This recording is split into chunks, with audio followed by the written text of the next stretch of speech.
বাংলাদেশের হিন্দুদের আর ইন্ডিয়ার হিন্দুদের ভিতরে কোনো পার্থক্য আমি খুঁজে পাচ্ছি না। ইন্ডিয়ায় হিন্দুরা যেভাবে মুসলমানদের উপর অত্যাচার করতেছে, তারা নামাজ পড়তে গেলেও লাস্ট পর্যায়ে কি বলতেছে, তোমাদের যদি নামাজ কালাম পড়তে হয় তোমার পাকিস্তানে চলে যাও, পাকিস্তানে যেয়ে নামাজ কালাম করো, তোমাদের এই মুসলমানদের ইন্ডিয়াতে থাকার কোনো অধিকার নেই। সেম বাংলাদেশেও একই অবস্থা। আমাদেরকে বেশি বাড়াবাড়ি করলে মুসলমানরা চলে যেতে হবে নাকি পাকিস্তানে, পাকিস্তানে চলে যেতে বলতেছে, এটা নাকি ওদের দেশ। বেশি বাড়াবাড়ি করলে ওরা এটা ইন্ডিয়ার একটা প্রদেশ করে ফেলবে।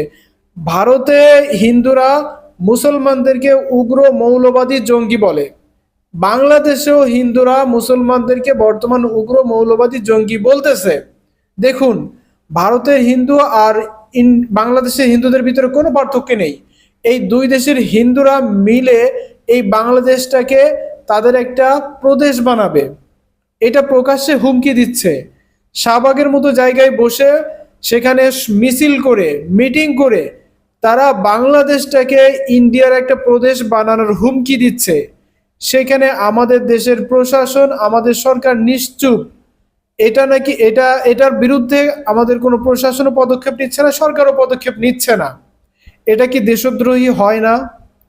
একটা দেশে বসবাস করে, একটা দেশের খেয়ে পড়ে অন্য একটা দেশের দালালি করবে, অন্য একটা দেশের হাতে আমাদের দেশটাকে তুলে দিবে, এটা কি দেশদ্রোহী হয় না? এর জন্য কি তাদেরকে অ্যারেস্ট করা যায় না? এদের বিরুদ্ধে এখন যদি পদক্ষেপ না নেয়, কখন পদক্ষেপ নিবে? বাড়তে বাড়তে তারা বাড়তে বাড়তে এমন একটা পর্যায়ে চলে গেছে, এখন তারা বাংলাদেশটাকে বাংলাদেশ বলছে না, তারা ইন্ডিয়ার একটা প্রদেশ বলতেছে।